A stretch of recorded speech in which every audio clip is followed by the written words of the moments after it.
So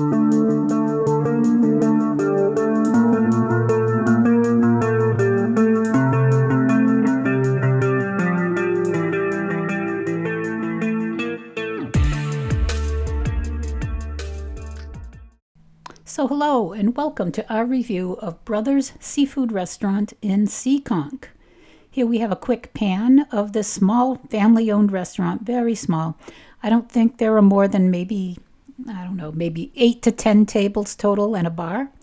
It's one of those restaurants where you have a placemat that actually has local advertising on it. Haven't seen that in a while. Let's take a peek at their menu though. It is a seafood restaurant, so that makes up the bulk of the offerings on the menu. But as you can see here, there are also pastas, there are sandwiches, there are a number of side orders, mostly seafood, fried seafood, combination dinners where you can mix and match your fried delights from the ocean, and definitely lots and lots of entrees. There were also some appetizers, and you'll see us order a few of those. And there were at least 2 specials that day on the board, one of which I ordered, which was the baked seafood casserole. It was a special on the board that day. I also tried one of their soups, the mom's homemade Portuguese soup, that you'll also get a peek at. As it looks, this is nothing fancy. It does have a beer and wine license, not a full bar, but you can grab a beer and you can have some wine. It actually surprised me that it got pretty busy, even though this was a lunchtime on a Saturday. Very little advertising or anything. We ordered Diet Cokes, and I was happy to see that the Diet Cokes came in a can. It wasn't a fountain drink. If you know me and you know Dwayne, we prefer our Diet Cokes from a bottle or from a can. And then next up, very quickly, I was served the bowl of, don't know what happened here.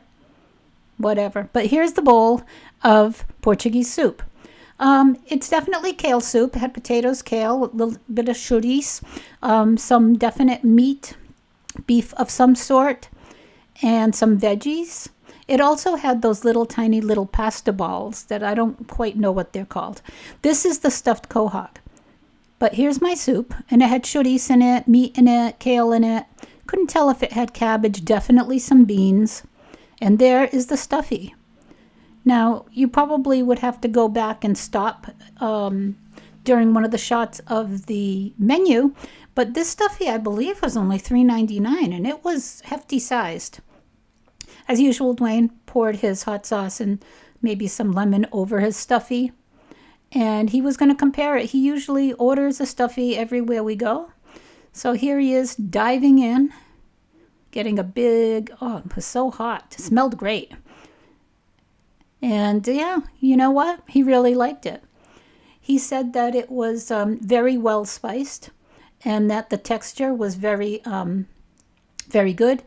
It didn't have a lot of quahogs in it, but he said that the pieces that he did have were chunky and quite large.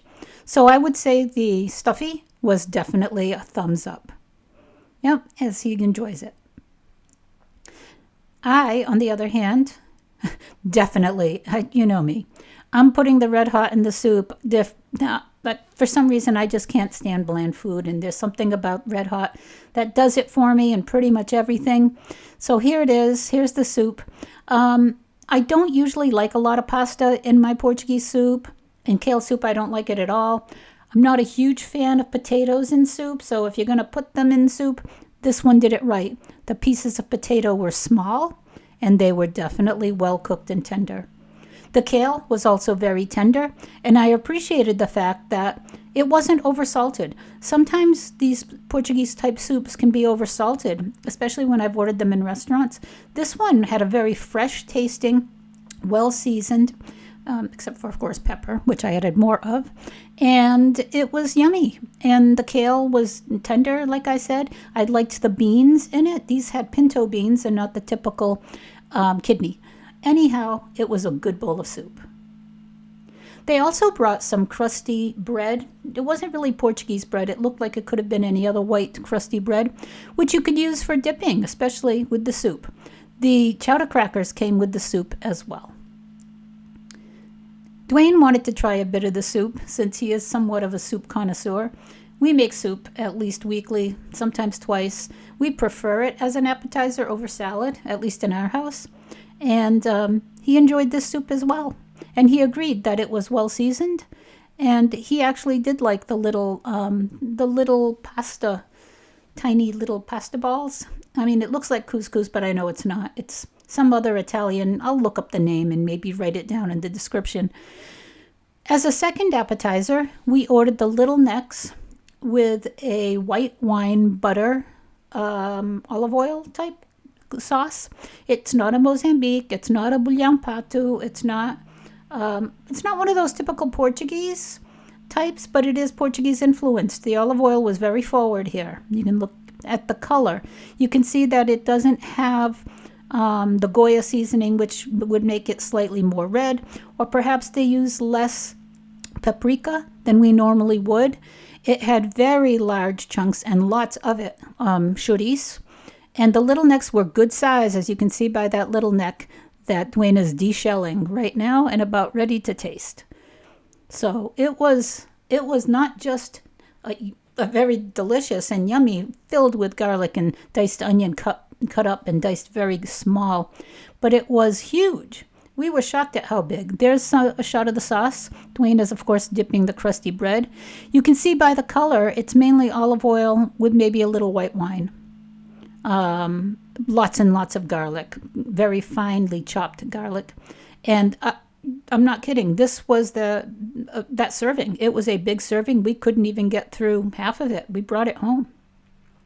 Here's me and what's left of the soup. You know, like I said, I'm not a big potato and soup person, but I did a pretty good job finishing off that bowl of soup.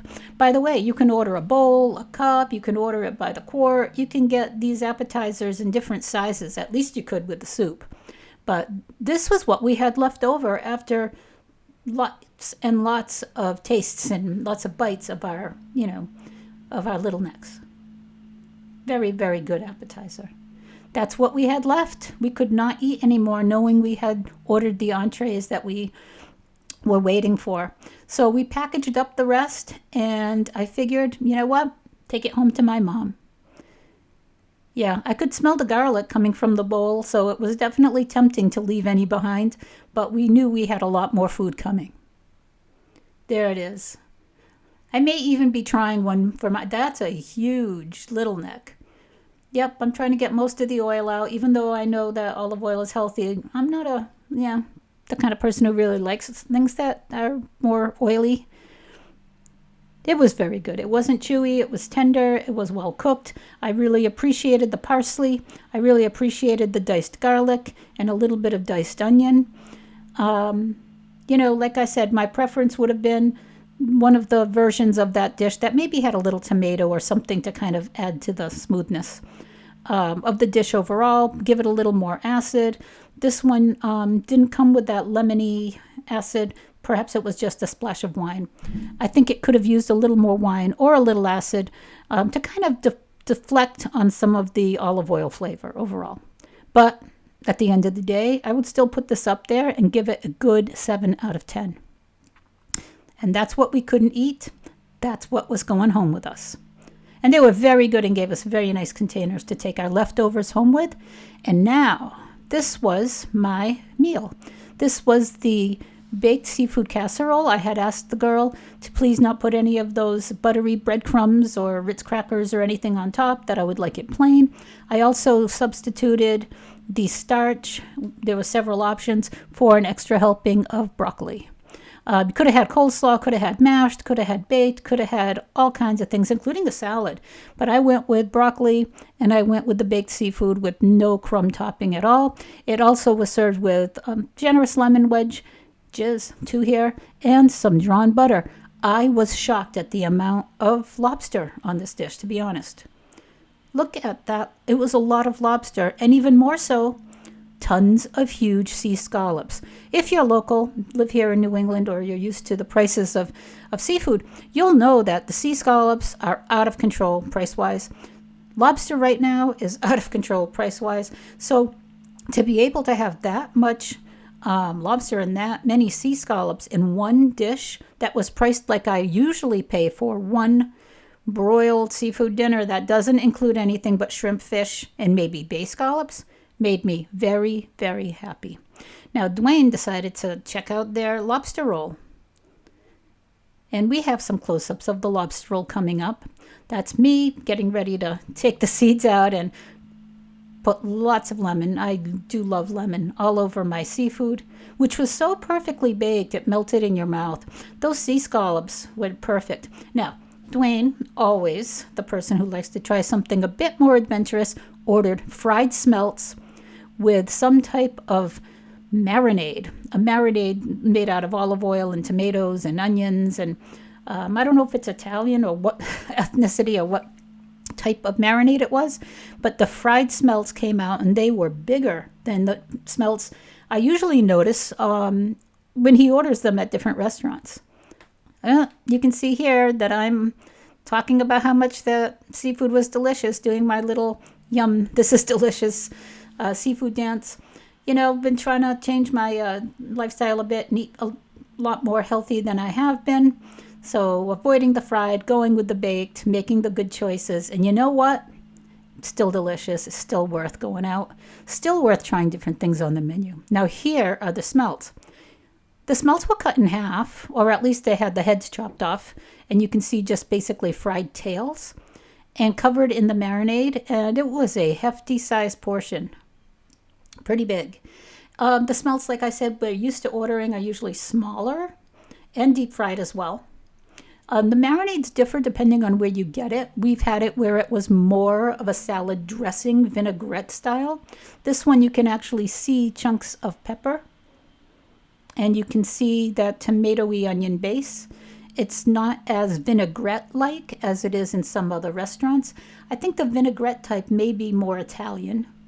Here is the lobster roll, and it was stuffed. Really stuffed. We're not kidding. That was a big lobster roll. And in fact, it was such a big lobster roll that you'll see later, Dwayne, after eating the smelts, could not even finish his lobster roll. We get lobster rolls everywhere. I have to say this had the most lobster meat in it, not a lot of filler, and I was happy to see not a lot of mayonnaise.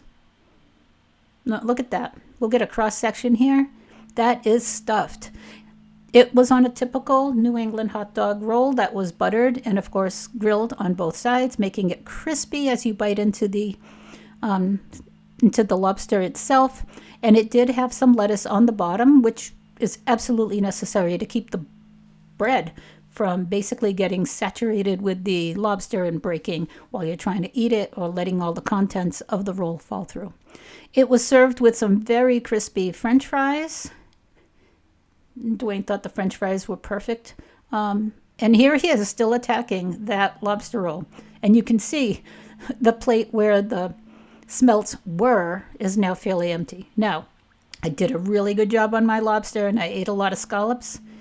But I had reached my limit, especially since I had had some soup. Dwayne is struggling to eat the rest of this lobster roll. Struggling. Yeah, it was a big lunch, guys. It was a big lunch at Brothers Seafood. You can, if you're wondering what the seafood is sitting in, it was basically a lot of butter, olive oil, some lemon, some garlic, but very light on the garlic. It was mainly a light, buttery, lemony kind of sauce. Very good. Very good, not that oily. Here's us, so much left over of all our offerings. He brought home the rest of his roll. I brought home, as you can see, the seafood and broccoli. We took home the rest of the little necks. Our bill, can you believe it? Can you believe all that fresh seafood? And that was the total.